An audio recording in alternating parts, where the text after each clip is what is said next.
Halo semuanya, kali ini kita mau ngobrolin sesuatu yang mungkin sering banget kita rasain tapi jarang diomongin keras-keras. Sesuatu yang rasanya personal banget, padahal sebenarnya ini adalah pengalaman yang sangat manusiawi di zaman sekarang. Yuk kita jelajahi bareng-bareng. Pernah nggak sih kamu ngerasa, kayaknya aku nggak butuh temen deh. Mungkin pas lagi capek sama drama, atau emang lagi nikmatin banget waktu buat diri sendiri. Ini tuh perasaan yang wajar banget loh, walaupun mungkin kita jarang ngakuinnya. Atau mungkin di momen lain pas lagi sendirian, pertanyaannya jadi beda. Lebih jujur, lebih rentan. Kenapa ya? Kok aku nggak punya temen? Bukan lagi pernyataan menantang, tapi sebuah pertanyaan tulus dari dalam hati. Nah, kalau kamu pernah ngerasain salah satunya, atau bahkan dua-duanya, aku mau bilang satu hal. Kamu sama sekali nggak sendirian. No, you are not alone. Justru, kamu adalah bagian dari sebuah fenomena sosial yang makin besar. Oke, mari kita bedah lebih dalam. Pertama-tama kita lurusin dulu satu hal penting. Merasa seolah-olah kamu nggak punya teman dekat itu bukan berarti ada yang salah sama kamu. Di dunia modern ini, percayalah, perasaan itu jadi sangat-sangat umum. Coba deh lihat angka ini, 27%. Ini tuh dari survei tahun 2021 yang nunjukin persentase generasi milenial yang laporin nggak punya teman dekat sama sekali. Artinya lebih dari 1 dari setiap 4 orang. Ini bukan angka yang kecil, ini udah jadi tren.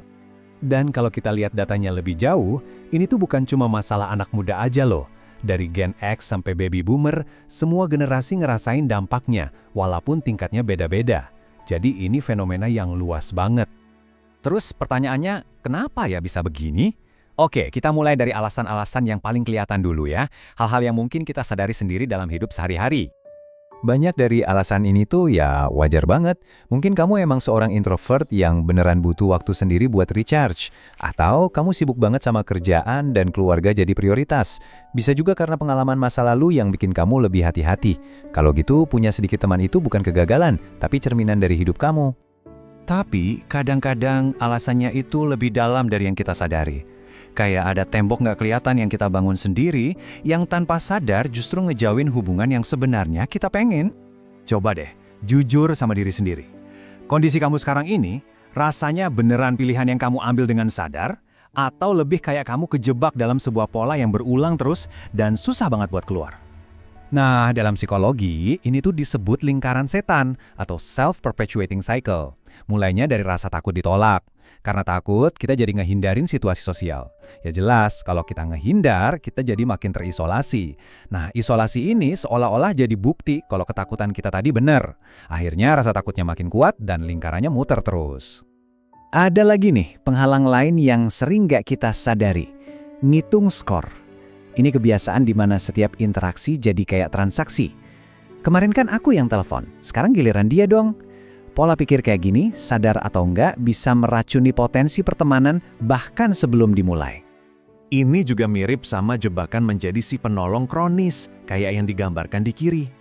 Orang-orang ini percaya nilai mereka ada pada seberapa berguna mereka buat orang lain. Mereka ngasih terus-terusan, berharap dapat koneksi. Padahal, ini bikin hubungan jadi nggak seimbang, jauh banget dari koneksi sejati di sebelah kanan, yang dibangun di atas rasa saling memberi dan menerima yang setara. Jadi intinya apa? Intinya tuh seringkali pola pikir internal kita inilah, dari sinisme sampai terlalu fokus sama diri sendiri, yang jadi penghalang terbesar. Tanpa sadar, jangan-jangan kita sendiri yang menjaga jarak dari orang lain. Oke, sekarang kita coba lihat dari sudut pandang yang beda banget ya. Gimana kalau sendirian itu sebenarnya bukan masalah yang harus diperbaiki? Gimana kalau ini justru sebuah kekuatan? Ini nih, pembedaan yang penting banget. Di satu sisi, ada lonely atau kesepian, itu rasa sakit karena kita merasa terisolasi padahal kita nggak mau. Tapi di sisi lain, ada alone atau menyendiri, yaitu kondisi fisik kita lagi sendirian, dan itu bisa jadi pilihan yang justru bikin damai dan memuaskan. Dua hal yang sangat-sangat berbeda.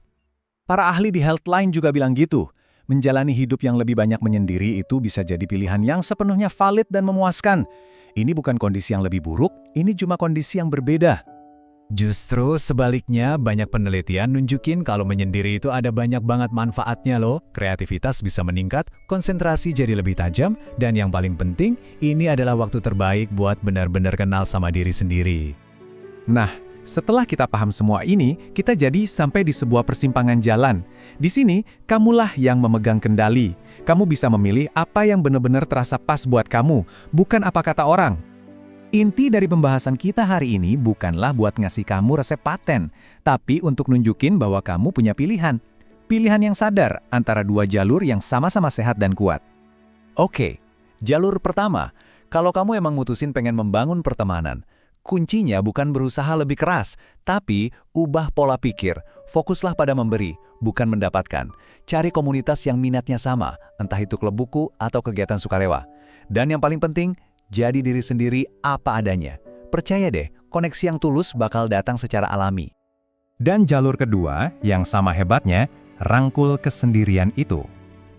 Sadari bahwa bisa merasa nyaman dan bahagia dengan diri sendiri itu adalah sebuah kekuatan super, bukan kekurangan.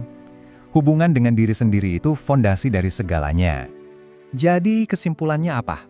Tujuannya itu bukan soal punya berapa banyak teman, tapi soal menjalani hidup yang terasa jujur, otentik, dan terhubung buat kamu. Entah itu artinya punya 5 teman, 1 teman, atau bahkan nggak ada sama sekali, tapi kamu merasa utuh. Dan kita mau ninggalin kamu dengan satu pertanyaan paling penting. Daripada terus melihat keluar, coba deh lihat ke dalam.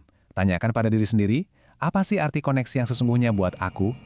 Jawaban dari pertanyaan itulah satu-satunya jalan ke depan yang paling berarti.